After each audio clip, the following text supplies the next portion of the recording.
عرض سلام و ادب دارم خدمت شما بینندگان و شنوندگان عزیز. سال نو رو خدمت شما عزیزان تبریک عرض میکنم. امسال سال مار هست و سال خطرناکی هستش.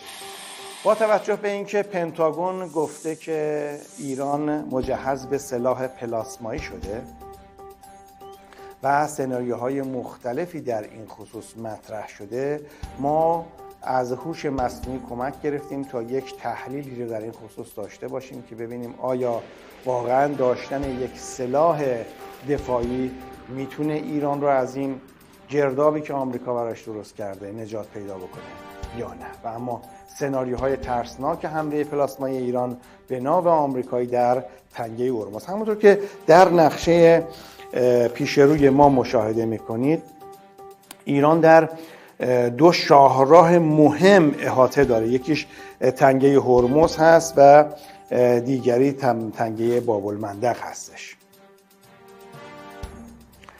مرحله آغاز درگیری ها به چه شکلی خواهد بود؟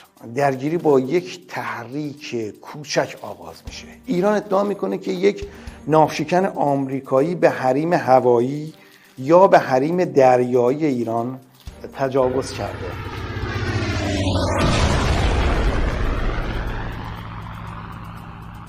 ایران هشدار میده که اگه ناو آمریکایی از منطقه خارج نشه با واکنش شدیدی مواجه خواهد شد. آمریکا این ادعا رو رد میکنه و نیروهای خودش رو در حالت آماده باش قرار میده. و اما ایران از سلاح پلاسمایی خودش رونمایی میکنه.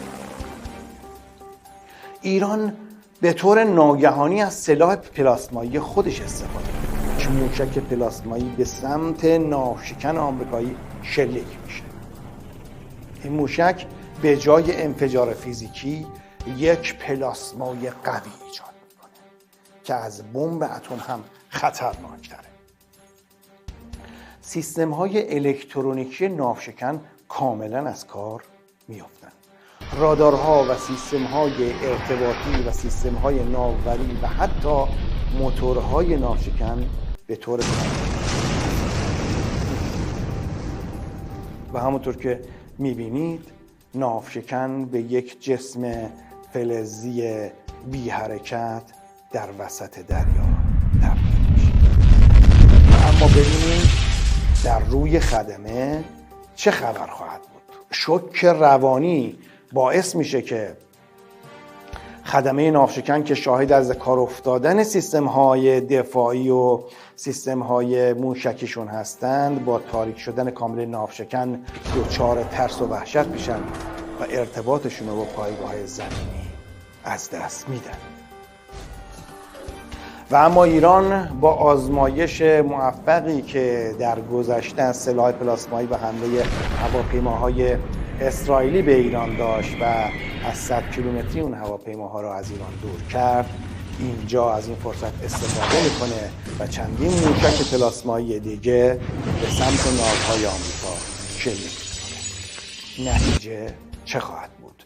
ناو هواپیمابر آسیب میبینه، سیستم‌های الکترونیک ناو هواپیمابر از کار میفته و هواپیماهایی که روی عرشه قرار دارند دیگه قادر به پرواز نیستن و سیستم‌های دفاعی ناو غیر فعال میشه.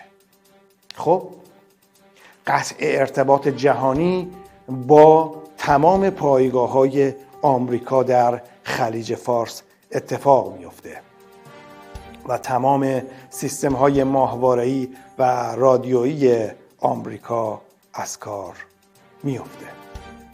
قطع ارتباط جهانی، پالس‌های پلاسمایی باعث میشه اختلال در ارتباط ماهواره‌ای و رادیویی به وجود بیاد و این هم نه تنها ناوگان آمریکا بلکه پایگاه‌های نظامی آمریکا در منطقه تا بخشی از ارتباطات جهانی رو هم تحت تاثیر قرار میده.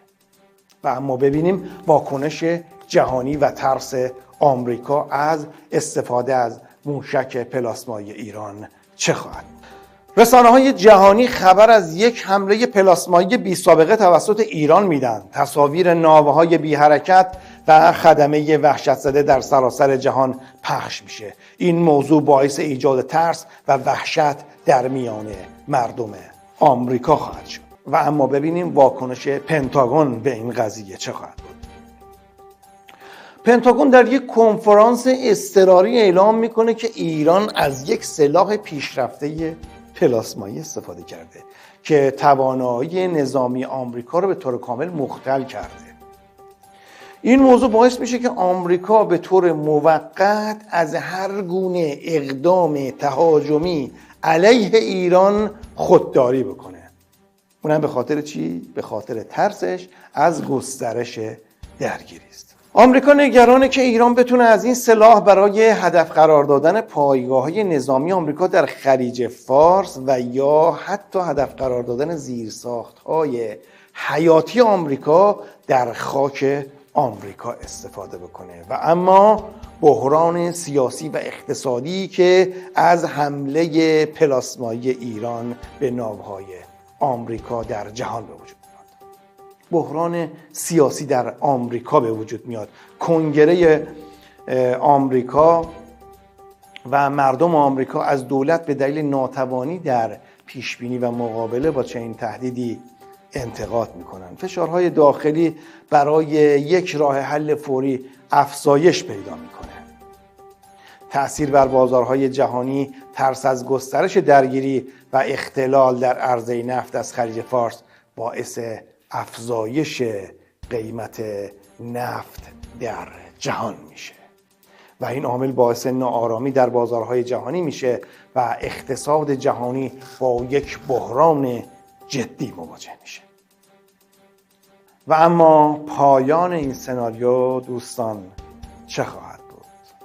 همونطور که شعرای نامدار ایران گفتن، پایان شب سیاه سپید است. مذاکرات اضطراری روی میز گذاشته میشه. آمریکا مجبوره به آغاز مذاکرات اضطراری با ایران میشه تا از گسترش درگیری جلوگیری کنه. ایران با استفاده از این موقعیت خواسته های خودش رو مطرح میکنه و آمریکا مجبور به پذیرش خواسته های ایران میشه.